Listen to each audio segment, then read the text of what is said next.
When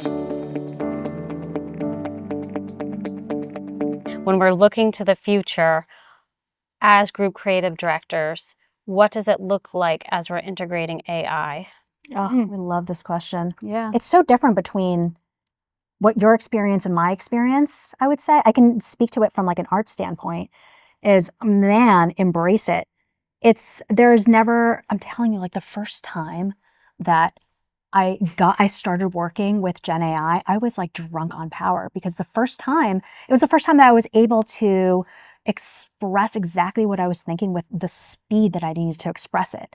So it's, from a creation standpoint, being able to have access, like it was just, I'm like, I have direct access from a brain to a paper in like a much faster way.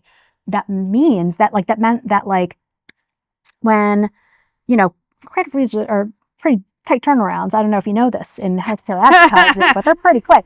So if I have like one night to, work on 8 ads, there's a certain point where you're like, okay, what's the one that needs the most amount of work? I'm going to let that sit and maybe push it in the next round.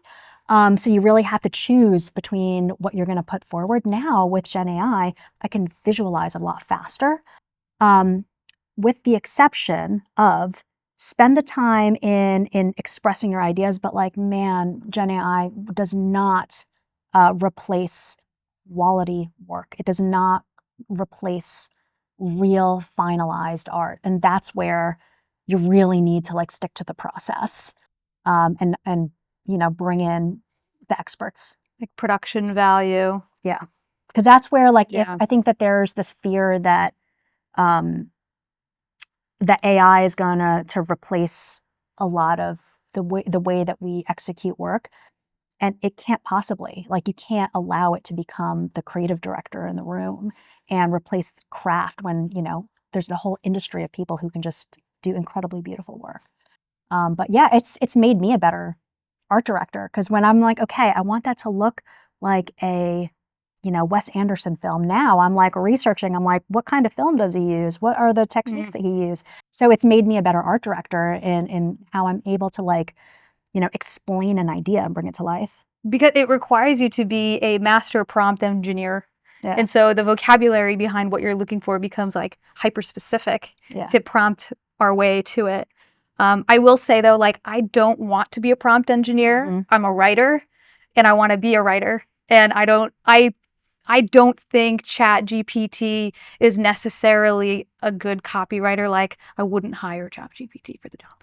However, it's such a good assistant. And like, it does in the same way that you're talking about, it expedites the process for you. It helps expedite the process for me too. And I think, like, I really embrace it. And I think sometimes in the industry, it's a little bit of a polarizing question, because it's like, is it self-sabotage? It's like the good, the bad, the ugly. And like, there will be like consequences of AI affecting our process. And I don't know what they're going to be. But so far, like on like a broad, huge global scale, right? And it's already here in so many ways too. But like, you can smell it when you engage with it. Mm-hmm. You really can. Like, I know when I'm scrolling, I'm like, I know AI content when I'm seeing it. And I think that's the good news, because there's nothing that can replace the soul of a writer speaking to you on human terms and the beauty of that voice. And so, like, if anything, all of that is to say, I'm really excited about the tool of ChatGPT. But at the end of the day, I don't necessarily see it as replacing the true craft of writing. Well, Joy, Sarah, thanks for the great discussion. Thank you for having us. This has been fabulous. Thank you.